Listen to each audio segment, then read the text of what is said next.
বন্ধুরা হারবারে মাছ এসছে, শীতের ফিশিং মাছ নিয়ে এসছে অনেক, দেখাবো আপনাদের, চলুন।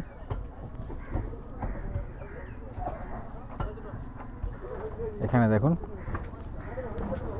ইলিশ মাছ আসছে।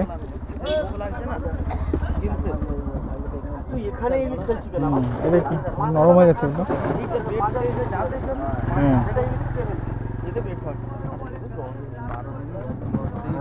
দশ দিন 12 দিন এত দিনে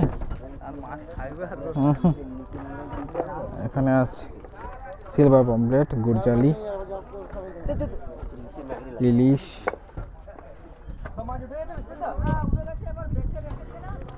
এখানে আছে ঢেলা, ভোলা, কাটা, সব বাছাবাছি চলছে মাছের। এখানে বরফ রেখেছে, ছোট ছোট আকারে ভেঙে রেখেছে বরফগুলো।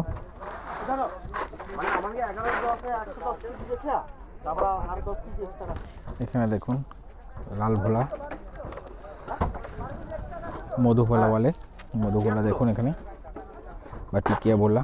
এখানে আছে ঢেলা, ঢেলা মাছটাই বেশি পেয়েছে, দেখুন এখানে ঢেলা মাছ।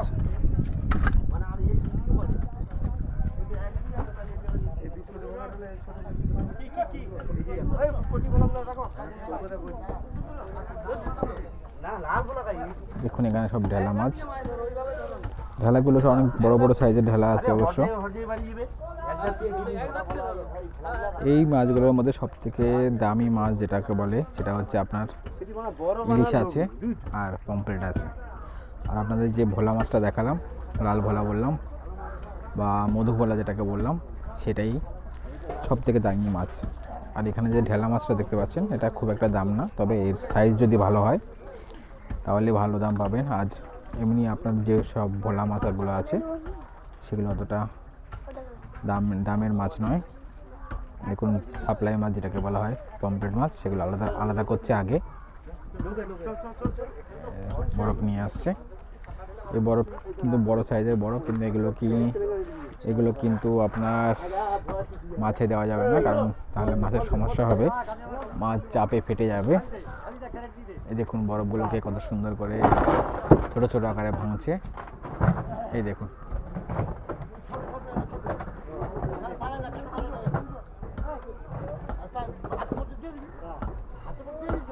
বরফগুলোকে খুব সুন্দর করে ভেঙে তবেই এগুলোকে মাছে দেওয়ার কাজে লাগে, না হলে মাছ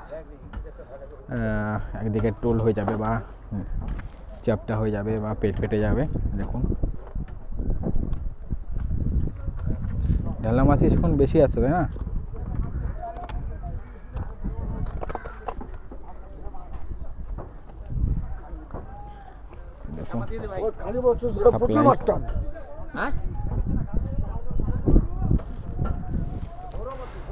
যেটা আপনাকে বলছিলাম সব থেকে দামি মাছ এখানে আছে, যেটা এটা হচ্ছে আপনার সিলভার পমফ্রেট। দেখুন এখানে অনেক রকম সাইজের মাছ আছে। এই মাছগুলো পুরো সাইজ অনুযায়ী বিক্রি দাম হয়, যেটা একটু বড় সাইজ তার দাম বেশি, ছোট সাইজ তার থেকে একটু কম দাম। এখানে আছে ইলিশ, বেশ ভালো সাইজের ইলিশ আছে এখানে। এখানে এই বাচ্চাটার হাতে যে মাছটা সেটা হচ্ছে আপনার কাটা মাছ। আর এখানে বেশিরভাগই হচ্ছে এগুলো সব কাটা মাছ।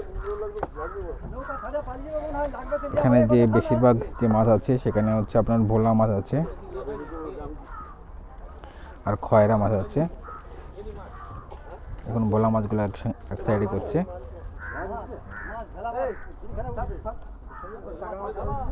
টাটা বন্ধু, ভালো থাকবেন, চ্যানেলটি সাবস্ক্রাইব করবেন আর আপনাদের মতামত জানাবেন। Thank you.